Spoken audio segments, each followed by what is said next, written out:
Hello, friends. John Steinbeck had written this novella, the name of which is Of Mice and Men by John Steinbeck. This is a novella. It is written in 1937. So, the story of this novella, Of Mice and Men, is that two migrant workers, George and Lenny, have been left off a bus miles away from the California farm where they are due to start work. George is a small, dark man with sharp, strong features. Lenny, his companion, is his opposite, a giant of a man with shapeless face, overcome with thirst. The two stop in a clearing by a pole and decided to camp for the night. As the two converse, it becomes clear that Lenny has an intellectual disability and is deeply devoted to George and dependent upon him for protection and guidance. George finds that Lenny, who loves petting soft things but often accidentally kills them, has been carrying and stroking a dead mouse. George angrily throws it away, fearing that Lenny might catch a disease from dead animal. George complains loudly that his life would be easier without having to care for Lenny, but the reader senses that their friendship and devotion is mutual. He and Lenny share a dream of buying their own piece of land, farming it, and much to Lenny's delight, keeping rabbit. George ends the night by treating Lenny to the story he often tells him about what life will be like in such an idyllic place. The next day, the man reports to the nearby ranch. George, fearing how the boss will react to Lenny's insist that he'll do all the things he talking. He lies explaining that they travel together because they are cousins and that a horse kicked Lenny in the head when he was a child. They are hired. They meet Candy, an old swamper or handyman with a missing hand and an ancient dog, and Curly, the boss, mean-spirited son. Curly is newly married, possessive of his flirtatious wife, and full of jealous suspicions. Once George and Lenny are alone in the bunkhouse, Curly's wife appears and flirts with him. Lenny thinks she's pretty, but George, sensing the trouble that could come from the tangling with this woman and her husband, warns Lenny to stay away from her. Soon the ranch hand return from the fields of lunch for lunch, and George and Lenny meet Slim, the skilled mule driver who wielded to get great authority on the ranch. Slim comments on the rarity of friendship like that between George and Lenny. Carlson, another ranch hand, suggests that since Slim's dog has just given birth, they should offer a puppy to Candy and shot Candy's old, good-for-nothing dog.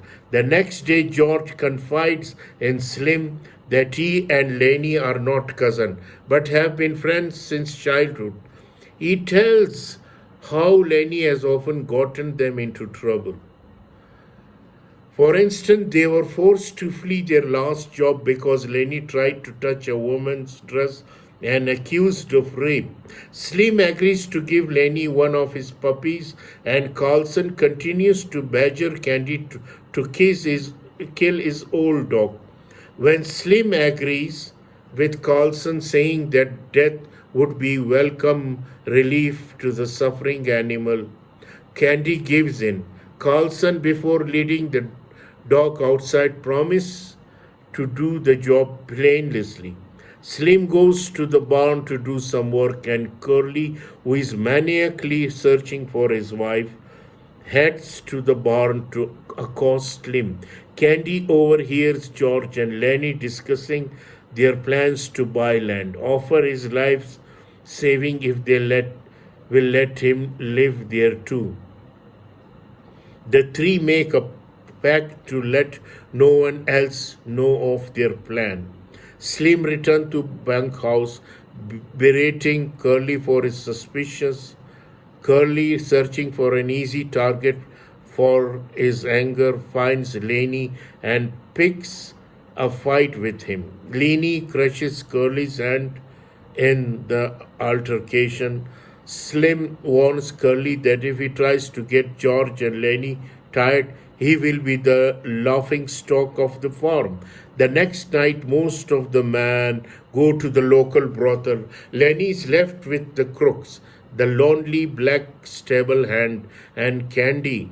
Curly's wife flirts with them, refusing to leave until the other men come home. She notices the cut on Lenny's face and suspects that he, and not a piece of machinery as Curly's claimed, is responsible for hurting her husband.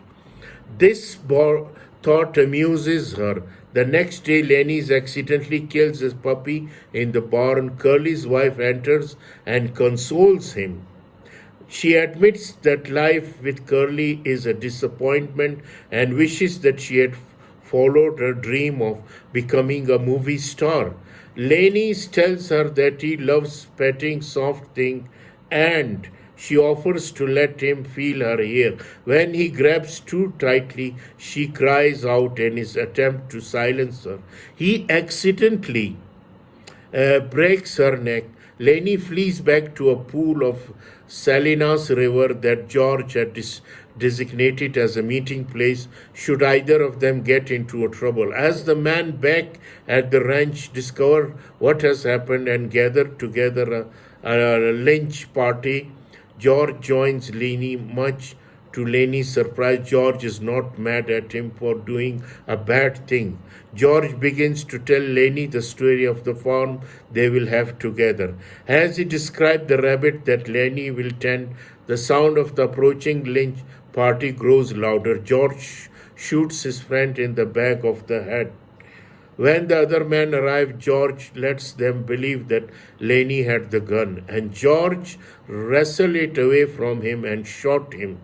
Only Slim understands what has really happened, that George has killed his friend out of mercy. Slim consolingly leads him away, and the other man, completely puzzled, watch them leave. So this is the story of the mice and man by John Steinbeck. So in this story of mice and men tells the story of how George and Lenny's friendship is tested by isolating and predatory reality of life for poor migrant worker in Depression era America. George and Lenny are the protagonists, and their friendship is unique in the world of the novella.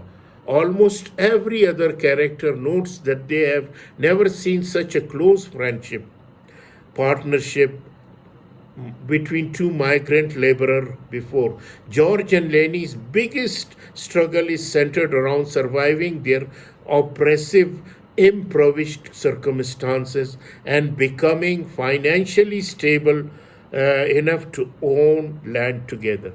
This dream of one day purchasing a farm is complicated by Lenny's inability to stay out of trouble on the job, and George's inability to stay angry at Lenny's long enough to leave and find work on his own. From the beginning, the reader learns George and Lenny have stayed together since childhood, and the relationship has been tested often, most recently by the trouble in the wheat that sent them searching for new employment, but ultimately survive every test.